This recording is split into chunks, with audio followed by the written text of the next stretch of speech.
Okay, so, we've got this really fascinating set of documents about the Boxer Rebellion Yeah. in China around 1900. Okay. And it's like we've got a political cartoon, Yeah. some, historical analyses that cover the Opium Wars and the rebellion itself. Right. We've got firsthand accounts from missionaries and Yeah. a Chinese Christian. Yeah. We've got the Boxers' own proclamations Oh, and wow. even a map. That is quite a collection. Yeah, it's quite a set of pieces to this puzzle. So. Absolutely. And I think by putting these pieces together, Right. we can get a much clearer picture of a really transformative period in Chinese history. Yeah, so your mission, should you choose to accept it, Yeah. is to understand the forces that led to this Boxer Rebellion. Okay. What actually happened during this really dramatic time. Right. And how this really pivotal event was viewed both then and how it's remembered today. Got it. I mean, think of this as your shortcut to navigating a complex and often misunderstood Yeah. chapter of history. We're aiming for those aha moments. Totally agree. Yeah, And by the end of this, right. you'll grasp not just the what, but also the why behind this significant uprising. I think so too. Yeah. So let's start right at the beginning. Okay. With the groundwork. Sure. How did all this foreign influence, particularly after the Opium Wars, really set the stage for what would become this explosion that was the Boxer Rebellion? Right. So let's rewind the clock back to the 1700s. All right.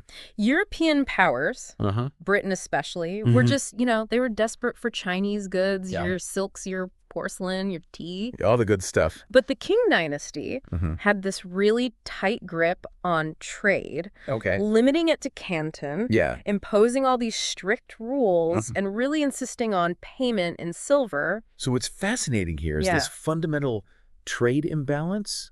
Hmm. Yeah. Europe's appetite for these Chinese luxury goods was huge. But China simply didn't have the same desire Right. for European manufactured products. So Yeah. this created a real economic pressure cooker for the West. This is where it gets really interesting. Uh-huh. Britain was facing a massive trade deficit Yeah. because China just wasn't buying what they were selling. Makes sense. So this led the British East India Company to a rather drastic solution, Right. opium Hmm. from British India. And this wasn't just any opium, right? Right. It was actually a more potent variety than what was traditionally used in China. Yeah. And this deliberate introduction of this incredibly addictive substance Yeah. was a very calculated move to reverse that trade imbalance that we were talking about. So this stronger opium led to just rampant addiction. Yeah. By the 1830s, some estimate that up to 90% Wow. of young men along China's east coast were completely hooked. That's The scary. trade balance completely flipped in Britain's favor. Wow. And it was all fueled by this illegal drug smuggling. Yeah. And the societal and economic consequences for China were devastating. Yeah. I mean, this widespread addiction weakened the population, Right. disrupted their social order, and drained their silver reserves. The Qing government was understandably alarmed by all of this and decided to crack down. Hmm. In 1839, Commissioner Lin Zexu Okay. famously confiscated and destroyed a massive amount of opium in Canton. And this predictably triggered outrage among the British traders. Commissioner Lim's actions, Right. while aimed at protecting his nation, Yeah. were interpreted by the British Yeah. as this attack on their commercial interests and a violation of what they considered to be their property rights. Yeah. So this clash of perspectives really became a major flashpoint. And then you had the Kowloon incident, Okay. where British and American sailors were involved in this riot that actually resulted in the death of a Chinese man. Right. Britain's refusal to hand over the sailors, citing what they called extraterritorial rights. Really just inflamed tensions even further. Extraterritoriality is a really crucial concept here. Yeah. It meant that these foreign nationals in China were subject to their own country's laws, Right. not Chinese law. Got it. So this was a significant infringement on China's sovereignty Yeah. and really a constant source of humiliation and resentment. Ultimately, a dispute over a British ship, Okay. the Thomas Coutts, in November of 1839, led to the first shots of the First Opium War. Right. The technologically superior British forces Yeah. then went on to inflict a series of defeats on the Qing military. That stark difference in military technology was a decisive factor. I mean, China's traditional forces were just no match for the modern weaponry of the British Navy and Army. The Treaty of Nanking in 1842, the first of what are known as the unequal treaties, forced China to open 5 ports to British trade. Wow. Set a low fixed tariff, grant Britain what was called most favored nation status. Meaning that any future trade advantages that China gave to another country would automatically extend to Britain. Wow. They had to cede Hong Kong to Britain. Right. And they had to pay substantial war reparations. This had just a massive impact on China's economy, its sovereignty, and its national pride. Absolutely. And that the loss of Hong Kong was a particularly symbolic blow. Right. And the financial burden of those reparations further weakened the Qing dynasty. So the fundamental impact of these unequal treaties, as you can see, was really this forced dismantling of China's sovereign control over its own trade, its territory, and even its own legal system. Right. And this really created this lasting legacy of resentment and just this deep-seated feeling of national humiliation. Yeah, I can only imagine. The Second Opium War, starting in 1856, with what was known as the Arrow Incident, and then the killing of a French missionary, resulted in even more concessions from China in the Treaty of Tientsin in 1858 and its revised version in 1860.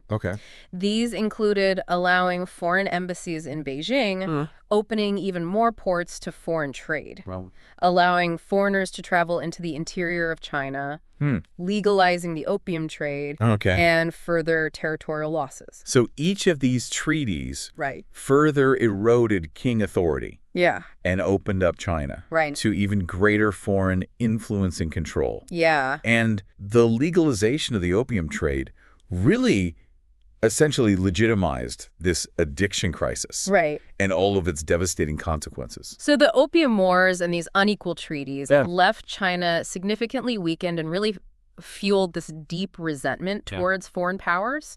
This widespread anti-foreign sentiment naturally extended to other forms of Western presence in China, most notably the increasing influence of Christian missions. Your sources highlight the complex role of these missionaries. American officials, for example, saw them as crucial for expanding American trade and business. Makes sense. Viewing them as these pioneers who would open up the Chinese interior to American commercial interests and promote an American lifestyle by using and showcasing American products. So this perspective from American officials really reveals this clear overlap between their religious outreach and their economic ambitions. The missionaries, perhaps not always intentionally, really became instruments in this expansion of Western commercial influence. However, the Chinese perspective was very different. They often saw missionaries not simply as these religious figures, but as agents of Westernization, who were actively undermining Chinese traditions and social structures. Makes sense. And this is a really crucial point when we're trying to understand what motivated the Boxers. Absolutely. Because the arrival of these missionaries wasn't just about a new religion. It also brought with it different social customs, different values, and really a whole new way of life that many Chinese people saw as a direct threat to their established order and their cultural identity. We have this really poignant firsthand account in a letter from Hua Qiankui, who was a Chinese Christian writing during the Boxer Rebellion. He describes the horrific violence that was directed at missionaries, including the killing of 10 missionaries from the Holy Union Mission and even a child. Oh, my God. His letter really conveys the immense danger faced by Chinese Christians and this widespread destruction of mission stations. So Hua Qiankui's letter really offers us this incredibly powerful and deeply personal perspective on the brutality of the conflict, especially for those Chinese converts who found themselves caught between their traditional community and their newfound faith. They were often targets of suspicion and violence from both sides. Then we have the Boxer proclamations themselves, which give us this really direct line into their thinking. These posters, which were attributed to various deities like the god of wealth and happiness, interesting, explicitly blame Protestant and Catholic religions for the oppression of Buddhist gods and the disruption of traditional Chinese social order, what they called the five relationships. So these proclamations are invaluable for really understanding the ideological underpinnings of the Boxer movement. Yeah. They reveal these deep-seated religious and social anxieties, portraying foreign religions as just this direct assault on their spiritual beliefs and the very structure of their society. The Boxers believed that these foreign religions had angered heaven and earth, leading to natural disasters like the withholding of rain. Their proposed solution was to completely extirpate foreign religions with the help of what they claimed were 8 million of spiritual soldiers. So this blend of spiritualism and superstition and intense anti-foreign sentiment really fueled the Boxer movement. They offered protection to those who rejoined the Buddhist faith and threatened severe consequences for those who didn't actively oppose foreign religions. Wow. They even had this rather bizarre belief that drinking water poisoned by foreigners could be cured by this specific herbal concoction. Wow. So the promise of this divine intervention and these fear-mongering tactics were incredibly effective in mobilizing support. And that water poisoning claim, while it seems irrational on the surface, really speaks to just the deep level of suspicion and distrust that was directed at these foreigners. The map that you provided likely gives this visual representation of the extent of this foreign influence, showing the locations of treaty ports, missionary activity, and consequently the areas that really became hotspots during the Boxer Rebellion. So this visual element really helps to underscore the geographical scope of this conflict. It's clear that the Boxers saw these Christian missions as this very real and direct threat to their religious beliefs, their traditional way of life, and the fundamental harmony of their cosmos. Their violent actions were really driven by this intense desire to expel all foreign influence and restore what they believed was the rightful order. Understanding that perceived existential threat is key to grasping the intensity and the violence of the Boxer Uprising. They genuinely believed they were fighting for the survival of their entire way of life. Let's turn our attention now to the first-hand accounts of what actually happened during the Boxer Rebellion. Fei Qihao, who was a Chinese Christian in Shanxi province, describes the growing alarm as the Boxer movement was gaining momentum. The appointment of Yu Shen, who was this governor well known for his hatred of foreigners, as governor of Shanxi, was a major source of fear. The appointment of officials sympathetic to the Boxers was a major turning point. Because it essentially gave them this official approval and really emboldened their actions. Fei recounts how communication with Beijing was cut off. Travelers were being searched for any foreign correspondence, and that the Boxers were spreading so rapidly, like a pestilence, as he put it. Governor Yu Xian actively supported the Boxers, issuing proclamations that blamed foreign religions for all sorts of societal problems and even offering rewards for killing foreigners. This official endorsement really fueled the violence and created an environment of just lawlessness and terror. This paints this really stark picture of the breakdown of order and this officially sanctioned violence that was unleashed. And those rewards for killing foreigners essentially incentivize people to participate in these horrific acts. He details all these rumors that were flying around the city and the very real threat to foreigners, including the siege of the Atwater residence, with these chilling shouts of, "Kill the foreigners, loot the houses." These details really bring the terror and the chaos of this rebellion to life. Highlighting this immediate and very palpable danger that was faced by both foreigners and Chinese Christians alike. We also have Luella Minor, who was an American missionary in Beijing, who provides this really vivid account from inside the besieged legation quarter. She describes the terrifying sounds of the Boxers performing their rituals and shouting threats right outside the wall. So Miner's account really gives us this crucial perspective from the heart of the foreign community that was trapped under siege, really conveying the fear and uncertainty that they endured. Her narrative highlights the desperate defensive measures that were taken by this foreign community. Including the hasty construction of barricades. They were effectively cut off from the outside world, anxiously awaiting any news of a relief force. And the siege of the legation quarter really became this central event of the Boxer Rebellion, symbolizing this direct and violent confrontation between the Boxers and those foreign powers. Miner recounts the constant fear of attack.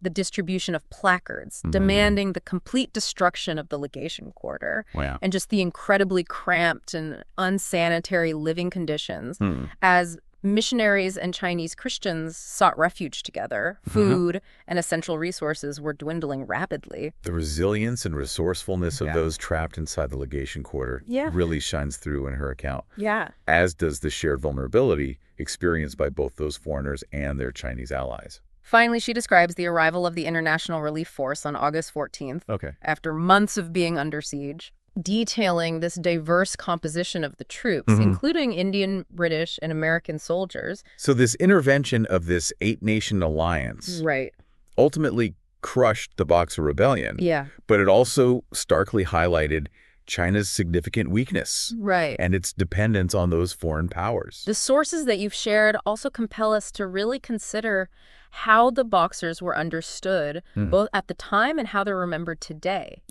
Western accounts from that era often painted them as savage, primitive, and driven by this irrational xenophobia, fueled by superstition, and just this baseless hatred of the West and Christianity. The excerpt from The Economist really underscores this historical perception where Boxerism became synonymous with this fanatical anti-foreign sentiment that was thought to be lurking within China. And this Western portrayal often lacked a nuanced understanding and failed to fully consider the historical context and the very real grievances that fueled this Boxer movement.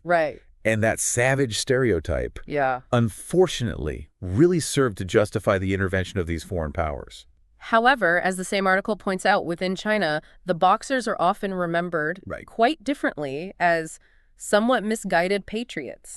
In some regions, they're even seen as heroes who bravely stood up against foreign encroachment on China's sovereignty.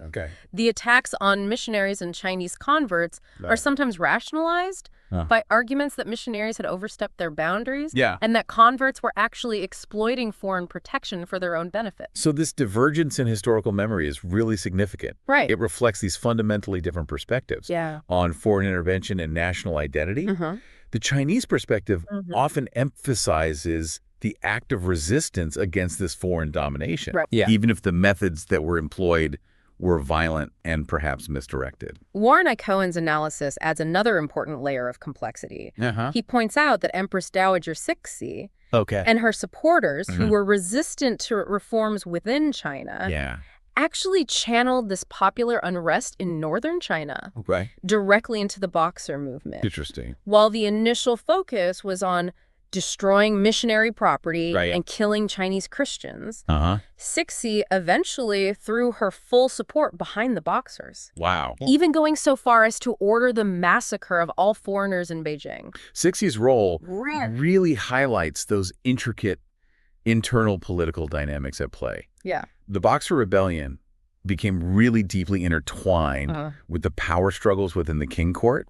And her support was this crucial factor in escalating the conflict. Cohen also sheds light on the strategic maneuvering of the McKinley administration, while the U.S. participated in the international force to lift the siege.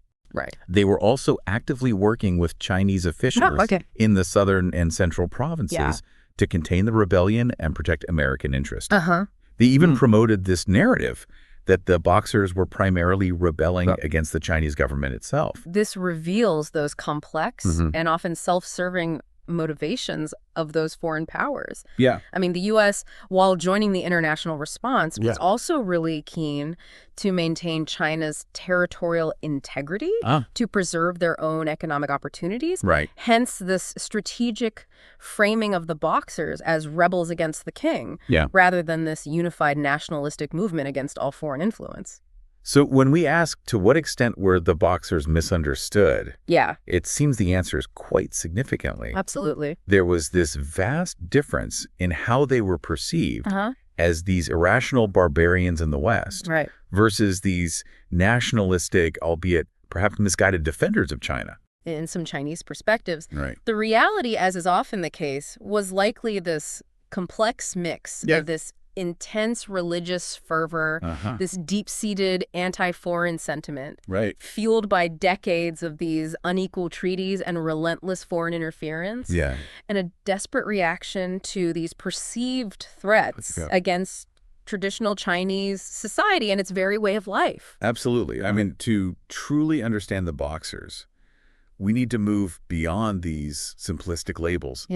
And really consider the multitude of interconnected factors that led to their rise and their actions, as well as those vastly different historical lenses through which they've been viewed. We've certainly taken a comprehensive deep dive to the Boxer Rebellion. It's been a pleasure. We've explored how the bitter legacy of the Opium Wars created this deep well of resentment towards foreign influence, how Christian missions became this central point of resentment, the dramatic and often terrifying events of the uprising itself, and those remarkably different ways that the Boxers were understood both then and now. It's a period that's just brimming with important lessons about the complexities of these cultural clashes, the far-reaching consequences of imperialism, and those ongoing challenges of interpreting history from multiple perspectives. Here's where it gets really interesting. Consider this.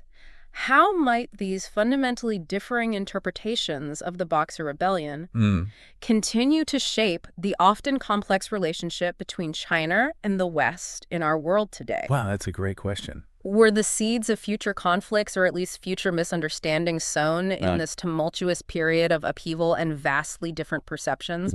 This is definitely something really important to mull over. Thanks so much for bringing such a rich and thought-provoking set of sources to the table. It's a crucial question to consider, as the echoes of this historical period can still be felt in contemporary geopolitical dynamics. Thank you for the opportunity to explore this significant historical event with you. Yeah, it was a pleasure.